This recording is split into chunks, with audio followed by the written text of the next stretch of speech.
की आइयाँ कितनी भी हो, लेकिन ये भी सच है कि किसी पर कोई आपत्ति हो तो अपना ही परिवार साथ देता है।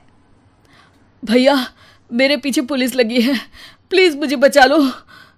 रवि और राज दो भाई, लेकिन दोनों में कभी नहीं पटी। अरे क्या हुआ छोटे, क्या कर दिया तूने? अरे कुछ नहीं भैया, मेरा दोस्त है ना राजू, वो मुझे लेकर बैंक गया था। मुझे नहीं पता भैया कि वो वहाँ बैंक लूटने जा रहा है। मैं उसके साथ बैंक में घुसते ही सीसीटीवी कैमरे में दिख गया हूँ। अब पुलिस मुझे ढूंढ रही है भैया, मुझे बचा लो। राज कुछ सोचता है, फिर कहता है, ओके, तुम यहीं रुको, मेरा एक दोस्त पुलिस में है, मैं बात करता हूँ। तभी वहां रवि की बीवी राज की बीवी के साथ आ जाती है। तुम लोगों के घर जब तक पुलिस का आना जाना है, बच्चों को यहीं छोड़ दो, उन पर असर ठीक नहीं पड़ेगा। तभी वहां पुलिस आ जाती है। चलो चलो, कौन है रवि, थाने चलो। मैंने कुछ नहीं किया, मुझे कुछ नहीं पता। अरे वो तो पुलिस स्टेशन चलकर ही पता चलेगा कि कुछ पता है कि नहीं, चलो।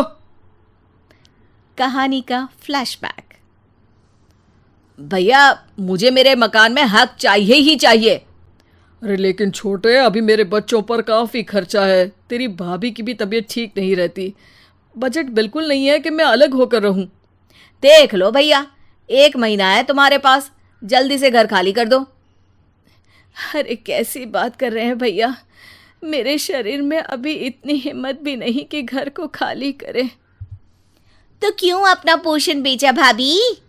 अरे तुम तो जानती हो, पिताजी की बीमारी के कारण उन्हें हमारी ज़रूरत थी, कैसे आते पैसे। ससुर जी तो बूढ़े थे भाभी, उनकी बीमारी में भी पैसे लगाना कौन सा अकल का काम था। तो क्या पिताजी को मैं मरने के लिए छोड़ देता?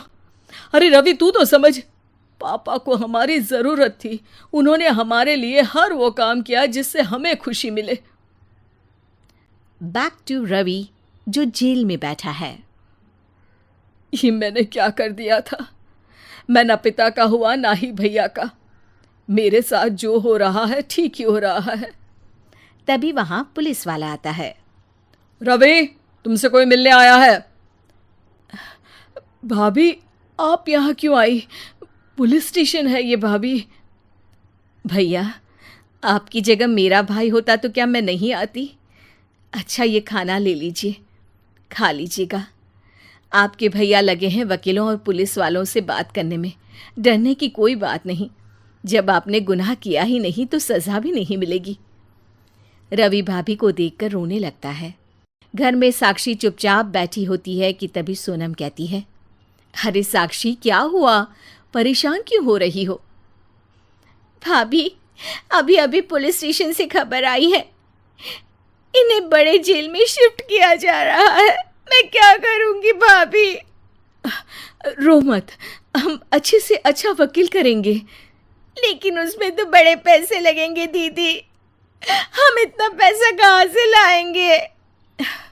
अरे क्यों, ये मकान है ना, और मेरे कुछ गहने भी है। साक्षी की आंखों में पानी आ जाता है। पर दीदी, ये तो आप और भैया की मेहनत की कमाई है। पापा के बाद भी तो हम लोगों का सब खत्म हो गया था।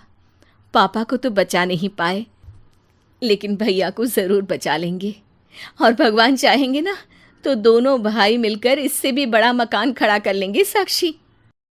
थोड़ी देर में राज वहाँ आता है। सोनम सही कह रही है साक्षी, पैसों की कमी के कारण किसी भी बेगुनाह को सज़ा नहीं मिलती। राज एक अच्छा सा वकील करता है। सोनम और साक्षी बचाए पैसे और अपने गहनों को बेचकर रवि का केस लड़ते हैं और जल्द ही रवि जेल से बाहर आ जाता है। रवि राज को गले लगाकर कहता है, भैया मुझे माफ़ कर दो, मुझे साक्षी ने सब कुछ बताया है। भैया, आपने मुझ पर विश्वास किया, मेरे लिए दिन रात मेहनत की, भाभी ने अपने गहने तक बेच दिए। भैया, आपने तो पापा के लिए भी पैसे नहीं देखे, लेकिन मैं बहुत ही सेल्फिश निकला। भैया, एक आखिरी बार मुझे माफ़ कर दो, मैं शर्मिंदा हूँ। अरे भाई, अपने तो अपने ही होते हैं, पापा ने हमारे लिए क्या नहीं किया ये तुम्हें बताने की ज़रूरत नहीं है मुझे।